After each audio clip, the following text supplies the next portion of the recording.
The statue stood 18 inches tall, carved from weathered stone, her hands folded in eternal prayer. Sarah Henderson stared at it through her kitchen window as the September moon cast shadows across her deceased neighbor's garden. The Virgin Mary, they called her. Sarah's jaw tightened at the thought. Mrs. Esperanza Morales had died 3 weeks ago, and her family hadn't yet cleared the property. Sarah had watched that statue for months, feeling its presence like an accusation against everything she believed as a faithful Protestant woman. Now, with no one to protect it, the time had come. Sarah slipped out her back door, shovel in hand, her heart pounding with righteous purpose. She had prayed about this decision for days. As a member of Calvary Baptist Church for over 20 years, she knew idolatry when she saw it. That statue represented everything wrong with Catholicism, everything that led people away from the true gospel. The September air was crisp as she crossed into the abandoned garden and lifted the statue. Heavier than expected, but she managed. Back in her own yard, she dug frantically, her evangelical conviction driving each thrust of the shovel into the earth. This wasn't destruction, she told herself. This was protection. Protection of her family, her property, her faith. As she covered the statue with soil, Sarah whispered a prayer of victory. She had no idea that her act of religious pride would soon unleash consequences that would challenge everything she thought she knew about faith, forgiveness, and the miraculous. Sunday morning arrived with golden September light streaming through the stained glass windows of Calvary Baptist Church. Sarah Henderson sat in her usual third-row pew, her secret burning in her chest like a flame she couldn't wait to share. After service, she approached Pastor Marcus Whitfield with careful steps. "Pastor, I need to tell you something important," she whispered, glancing around to ensure they were alone in his office. "About Mrs. Morales's property next door." Pastor Whitfield, a man in his 50s with graying temples and intense blue eyes, leaned forward with interest. Sarah recounted her midnight mission, watching his expression transform from concern to approval. "Sarah, you've done the Lord's work," he said, his voice filled with conviction. "That statue represents the very idolatry that Scripture warns against. You protected your family from spiritual contamination. If stories like this move you and you believe in moments where faith meets the unexplainable, make sure you subscribe, because what happens next will challenge everything you think you know about divine intervention." Pastor Whitfield stood and placed a reassuring hand on Sarah's shoulder. "In fact, I'd like to share your story with the congregation. Not naming you, of course, but as an example of standing firm against false worship." Sarah felt a surge of validation. Her pastor's approval confirmed what she believed all along. She had acted righteously, courageously, faithfully. The warmth of his praise filled her with such satisfaction that she completely missed the shadow of concern that flickered across his secretary's face from the doorway. 3 days after Pastor Whitfield's sermon about protecting true faith from idolatrous influences, a silver Honda pulled into the driveway next door. Sarah watched through her kitchen window as a woman in her 30s stepped out, her dark hair pulled back in a neat ponytail, her movements heavy with grief. Maria Santos had driven 8 hours from San Antonio to collect her mother's belongings. She moved through Esperanza Morales's small house with reverent care, packing photographs and rosaries, her mother's Bible worn smooth from decades of prayer. But when she stepped into the garden where her mother had spent countless peaceful hours, her breath caught. The statue was gone. The Virgin Mary her grandmother had carried from Guadalajara 60 years ago, the one her mother had prayed before every morning, had vanished. Maria knocked on Sarah's door 20 minutes later, her eyes red but hopeful. "Excuse me, I'm Maria Santos, Mrs. Morales's daughter.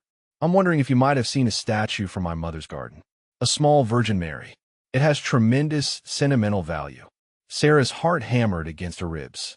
She had practiced this moment, but facing Maria's genuine grief made the lie feel like poison in her mouth. "I'm so sorry for your loss," she said carefully, "but I haven't seen any statue. Perhaps someone from the neighborhood collected it for safekeeping?" Maria's face fell. It belonged to my grandmother. It's all I have left of her. Sarah closed the door, her hands trembling with the weight of deception. By the end of September, Sarah's prize-winning garden had become a testament to inexplicable decay. The roses she had tended for 15 years withered despite perfect weather and faithful watering. Her tomatoes, which had been thriving just weeks before, now hung black and rotted on the vine. Even the hardy marigolds, planted directly above where she had buried the statue, had turned brown and brittle. Sarah stood among the dead plants with her watering can, bewildered. Every other garden on the street bloomed with autumn splendor, but hers looked like a scene from drought-stricken farmland. "Mommy, why are our flowers sick?" asked 7-year-old Emma, tugging on Sarah's sleeve. Sarah forced a smile. "Sometimes plants just get diseases, honey. It's natural." But Emma's questions didn't stop there. For 3 nights running, she had awakened screaming from dreams about a sad lady in blue who cried in their backyard. The child described the woman in startling detail, down to the white roses at her feet and the silver stars around her head. "She keeps asking for something, Mommy. She's looking for something we took." Sarah's blood ran cold, but she pushed away the superstitious thoughts. She was a rational woman of faith, not someone who believed in signs and portents. These were coincidences, nothing more. Perhaps the unusually wet spring had created some kind of soil fungus, and Emma's dreams were simply the result of too much Halloween imagery on television. Still, as she tucked Emma into bed that night, Sarah found herself avoiding the backyard window. Maria Santos had posted flyers throughout the neighborhood with a photograph of the missing statue. "Family heirloom lost sentimental value only," they read, along with her phone number and a $50 reward. The response split the community like a fault line. At Henderson's hardware store, Sarah's husband Tom watched uncomfortably as longtime customers chose sides. The Catholic families who shopped there for decades now whispered among themselves about the missing statue, while Protestant neighbors rallied around the Henderson family with suspicious loyalty. "Don't you worry about those people," Mrs. Patterson from down the street told Sarah at the grocery store. "Some folks just can't accept that their traditions don't belong in a Christian neighborhood." But it was Pastor Whitfield who fanned the flames highest. That Sunday, his sermon thundered with righteous indignation about standing firm against the encroachment of false religions. He spoke of ancient Israel's struggles against idol worship, his voice rising as he described the courage needed to cleanse the land of spiritual contamination. Sarah sat in her pew feeling vindicated and terrified at the same time. The pastor's words validated her actions, but the growing tension in her community felt increasingly volatile. After service, she noticed several Catholic families had been standing outside during the sermon, their faces etched with hurt and anger. That evening, someone threw a rock through Maria Santos's car windshield. Sarah heard the crash from her kitchen and saw Maria kneeling in the driveway, crying over the shattered glass. For the first time, doubt crept into Sarah's heart. The phone call came on a Tuesday morning while Sarah was scraping the last of the dead marigolds from her garden. Tom's voice was strained when he called from the hardware store. "The Ramirez contract fell through," he said quietly. "Miguel said they're taking their restaurant supply business elsewhere." "That's $15,000 this quarter, Sarah." Miguel Ramirez had been buying supplies from Henderson's Hardware for 8 years, outfitting 3 successful restaurants across town. Now his voice had been cold and final when he'd spoken to Tom that morning. "I can't do business with people who don't respect my faith," he'd said simply. Word traveled fast in small communities. By Thursday, 2 more Catholic-owned businesses had quietly canceled their accounts. The auto shop where Tom bought parts, the landscaping company that purchased seasonal supplies, even the church that had ordered materials for their new fellowship hall. Meanwhile, Emma's condition worsened daily. The pediatrician found nothing wrong, but the child barely ate and complained constantly of nightmares. She had lost 6 pounds in 2 weeks, her once bright eyes now hollow and fearful. "The sad lady won't stop crying, Mommy," Emma whispered during another sleepless night. "She says her heart is buried and she can't find peace." Sarah held her daughter's fevered body and stared out at her barren garden.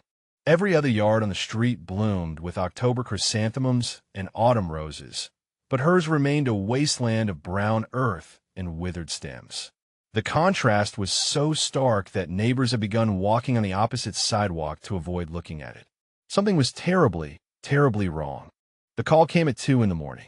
Pastor Whitfield's hands shook as he gripped the hospital phone, his world tilting on its axis. His daughter Rebecca, home from college for the weekend, had been in a heating collision on Highway 35. The drunk driver had walked away. Rebecca had not. She needs immediate surgery, Dr. Martinez explained in the intensive care unit. Traumatic brain injury, internal bleeding. We're doing everything we can. St. Mary's Catholic Hospital was the only trauma center within 50 miles. Pastor Whitfield found himself surrounded by the very imagery he had spent years condemning. Statues of saints lined the hallways. Crucifixes hung in every room, and the chapel featured a prominent altar to the Virgin Mary.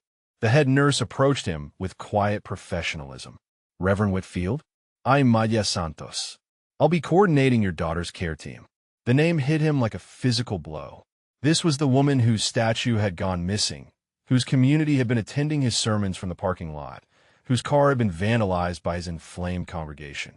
Yet Maria's eyes held no accusation, no hint of revenge. Instead, she offered him coffee, explained every procedure in patient detail, and stayed past her shift to ensure Rebecca had the best possible care. When Pastor Whitfield broke down in the hallway at 3 a.m., it was Maria who sat beside him in silence, offering nothing but presence. "Why are you being so kind?" he finally whispered. Maria's voice was gentle. "Because that's what my mother taught me. That's what she would do." Her eyes glanced toward the chapel, toward the statue he had taught his congregation to despise. Emma hadn't eaten in 2 days. The doctors at Riverside Medical were baffled.